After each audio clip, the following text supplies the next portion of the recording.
Rural à cause de la lenteur dans l'installation de l'hivernage. Les paysans sont inquiets, ils ont du mal à se nourrir. L'autre inquiétude, c'est par rapport aux moutons. Et sera-t-il suffisamment disponible lors de la fête de la Tabaski à venir? L'inquiétude plane.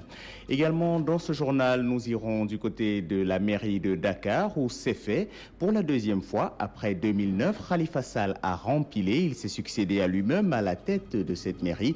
Khalifa Sall a été élu par 98 voix sur 100. Il y a eu 2 bulletins nuls enregistrés. Nous aurons l'occasion d'y revenir dans la présente session d'information. Bienvenue à toutes et à tous.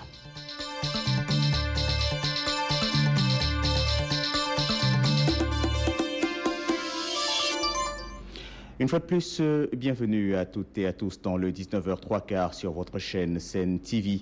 Mettons le cap tout d'abord sur la mairie de Dakar. Nous l'évoquions dans les titres de ce journal. Par 98 voix pour, Khalifa Sall a rempilé. Il s'est succédé à lui-même, restant maire de la capitale sénégalaise. Khalifa Sall a eu l'occasion d'avoir plusieurs hôtes de marque lors de cette cérémonie, dont le maire de Thiès, l'ancien maire de Thiès, Idrissa Seck. Actuellement, il préside le conseil régional de Thiès, dont Idrissa Seck qui était présent lors de cette cérémonie. Il s'est prononcé notamment sur le procès de Karim Wade qui, vous le savez, s'est ouvert le jeudi 31 juillet 2014. Idrissa Seck estime qu'il est important que la justice soit dite dans le calme et la sérénité. Il faut donc respecter ce qui sera dit. Idrissa Seck. Magistrats instructeurs ont estimé disposer d'éléments suffisants pour renvoyer Karim Wade devant la juridiction de jugement. Ils auraient pu conclure à un non-lieu total, comme ce fut le cas avec moi, s'ils n'avaient rien. Ce que nous souhaitons, c'est que la vérité prévale.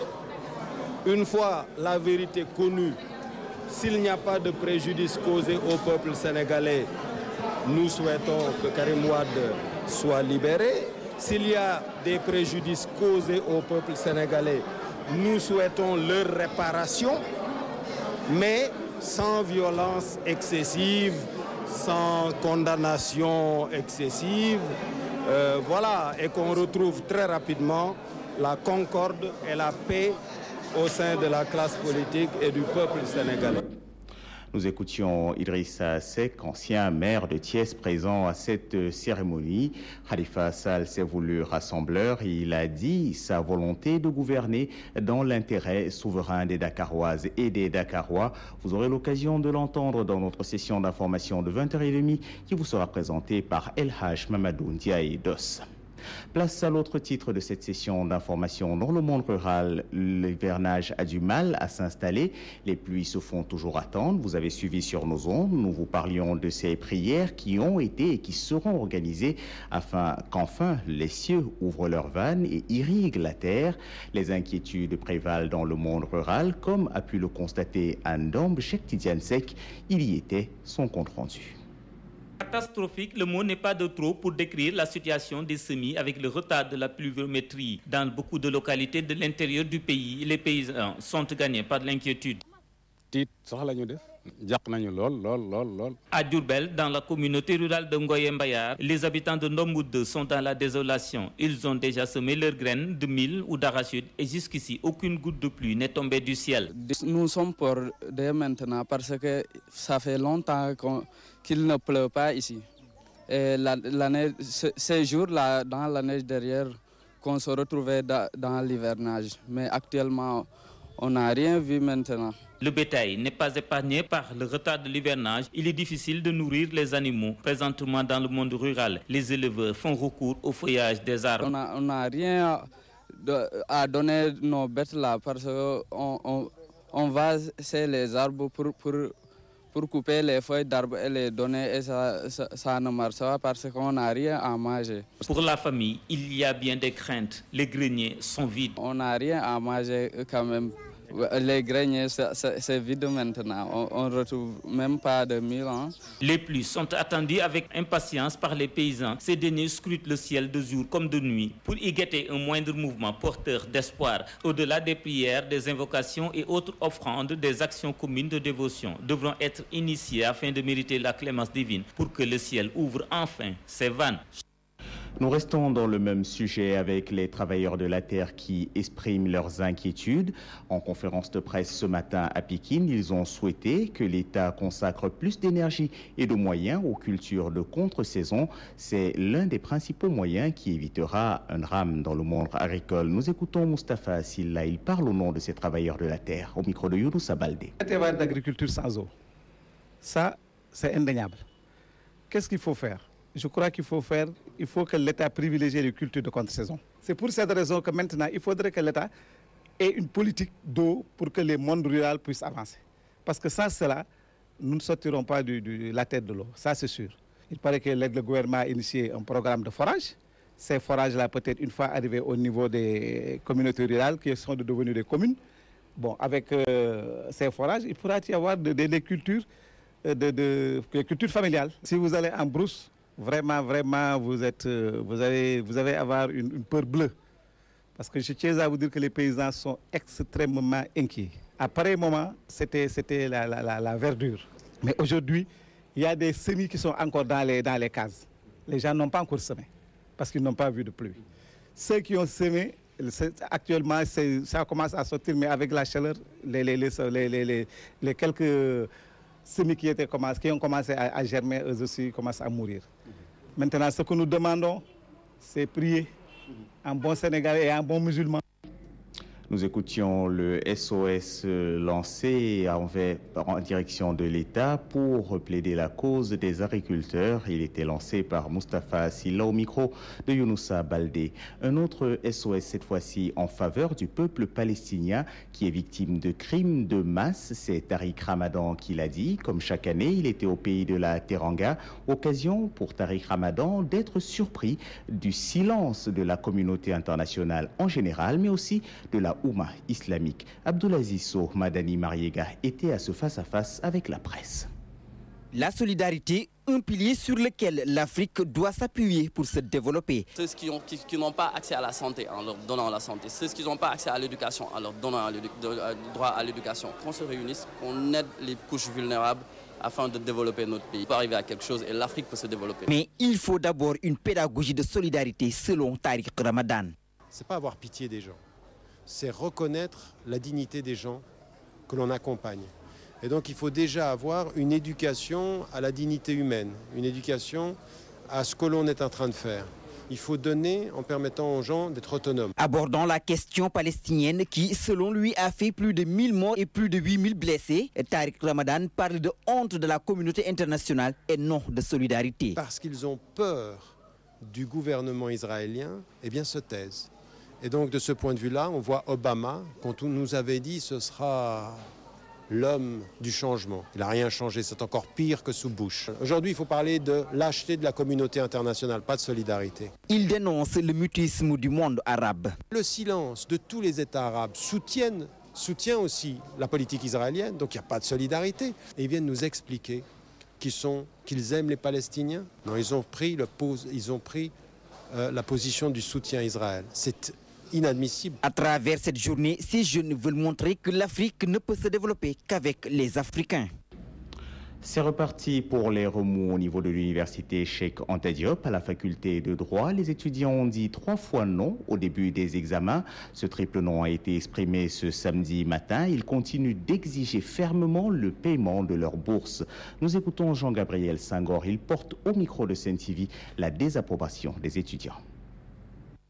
Nous avons boycotté les examens parce qu'on ne peut pas concevoir aller faire un examen sans carte d'étudiant. Faute de quoi? Faute de prélèvement des bourses. Parce qu'actuellement, les étudiants de la licence 2, licence 3 jusqu'au master ne sont pas encore avec leur carte étudiant. Ils n'ont pas encore retiré leur carte d'étudiant. L'administration nous a dit qu'elle n'est pas en mesure de faire injonction à la direction des bourses pour qu'on nous paye nos bourses et pour qu'on fasse le prélèvement. Alors qu'on sait pertinemment que le prélèvement impacte sur les activités pédagogiques. Et c'est ce prélèvement qui va nous permettre d'avoir accès à nos cartes d'étudiants et faire correctement les examens.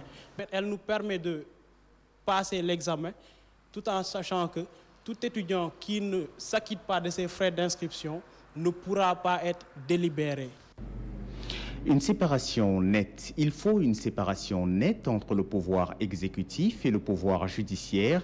C'est globalement ce que le Forum citoyen, face à la presse, a tenté de faire passer comme message. Le Forum s'est dit indigné des ingérences dans les affaires judiciaires en cours. Nous suivons le compte rendu de Fatoumata Diop. Elle est avec Babacar Soumaré. Face aux journalistes, dit s'inquiéter des interventions politiques dans le traitement des dossiers juridiques. Conformément à l'article 88 de la Constitution sénégalaise, le juge doit pouvoir travailler de façon indépendante dans le seul respect des règles de procédure fixées par les lois et règlements. Le Forum fustige également les révélations scandaleuses des autorités des forces de l'ordre. Après les révélations jugées scandaleuses mettant en cause l'intégrité de haute autorité de nos forces de l'ordre, des actes de corruption, de trafic de drogue ont été inscrits à l'actif de ces dernières. Selon l'association des justiciables, la société civile manque d'objectivité et de professionnalisme face à ces problèmes. Je pense au mouvement M23 avec leur fameux slogan « Touche pas à ma constitution ». Je pense aux professeurs Amsatou Sow Sidibé, Pendambao, Aluntine, Maître El Hadji Diouf et j'en passe. Dans ces situations, il y a vraiment de quoi s'indigner face à l'attitude inquiétante de bon nombre de nos intellectuels ou défenseurs circonstanciels des droits de l'homme. Le Forum du justiciable pour une république forte et un état de droit effectif invite le gouvernement à faire preuve de responsabilité et d'autorité. Il demande également à la société civile, aux mouvements citoyens qui se réclament la voix du peuple, de jouer leur partition pleinement. Difficile d'échapper à l'affaire Karim Meïssa Wade lorsque l'on ouvre la majorité des quotidiens parvenus à notre rédaction en ce samedi 2 août 2014. Le compte à rebours est d'ores et déjà enclenché avant la reprise le lundi 4 août du procès de Karim Meïssa Wade. Pape Bestiba, vous avez lu la presse du jour pour nous.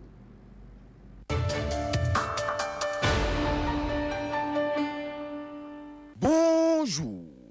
Révélation des avocats de l'État dans le procès Karim Wade à la une de la tribune. Bibo cherche à s'enfuir comme son frère. Les avocats ne semblent pas, mais alors pas du tout convaincus de la maladie de Bibo Bourget. C'est pourquoi, affirme-t-il, le médecin qui lui a délivré un certificat médical sera appelé à comparaître. Ainsi, après Bibo, les avocats se tournent vers Karim, dont Maître Yerim Thiam ne doute guère de la culpabilité. Karim est coupable, c'est ce qu'il a dit dans le quotidien. Le quotidien, son confrère Simon Ndiaye renchérit dans le populaire. Nous sommes là pour démontrer sa culpabilité. Les avocats disent avoir suffisamment de preuves. En tous les cas, preuve ou pas, l'enquête quotidienne nous apprend qu'il y a d'accablants témoignages. Le journal s'est ainsi intéressé aux témoignages faits à l'enquête et à l'instruction par certains dignitaires du régime libéral. Pour Le Soleil, donc, qui cite les avocats de l'État, ce n'est pas un procès politique. Sud Quotidien, pour sa part, revient sur la constitution d'avocats des ministres et premiers ministres dans le procès. Et c'est pour donner la parole à un enseignant à la faculté de droit de l'UCAD. L'avis de El Hadji Iba Barry Camara est sans équivoque. Ils ne peuvent plaider contre l'État. Le professeur Camara affirme par ailleurs que rien ne s'oppose à ce que Wade et Macky viennent témoigner. Revoilà l'affaire du colonel Abdoulaye Aziz Ndao. Le quotidien Enquête qui nous en reparle nous informe que le général Fall est à Dakar depuis hier. Mon confrère rapporte que si le général est à Dakar, c'est parce qu'il a été rappelé par le ministre des Affaires étrangères après les fracassantes révélations du colonel Ndawa. Des révélations, il y en a eu à la une de Libération, révélations relatives notamment à la vaste fraude au concours des élèves maîtres. Le journal révèle que Baba Yassine Ndiaye, l'ancien directeur des examens et concours, a été arrêté par la DIC et placé en garde à vue, de même que son assistant qui a craqué. Le Forum civil sur cette fraude dénonce une haute trahison et encourage le ministre de l'Éducation à aller jusqu'au bout. C'est dans la Tribune, le journal de D-Média, qui informe par ailleurs que Lamine Faye est encore interdit de sortir du pays. Décision du procureur spécial Aléo Nandao qui vise, selon le journal, 10 villas, 2 châteaux et un parc automobile du garde-corps du président Abdoulaye Wade. Bonne lecture à toutes et à tous. Merci à vous, Pape Bestiba. Votre lecture des quotidiens met un terme à ce 19-3/4. Merci à vous de nous avoir suivis. Merci à toutes les personnes qui, dans les régions, mais aussi à Dakar, au 4e, 2e et rez-de-chaussée de l'immeuble Taïf, nous ont permis de vous présenter cette session d'information. Remerciements particuliers à Anna Fall, Anta Diao et Ababakar Sow. Il était de l'autre côté de la caméra. À 20h30, vous retrouverez El Haj Mamadou Ndiaïdos. D'ici là, agréable fin de semaine à toutes et à tous en compagnie des programmes de votre chaîne Sen TV.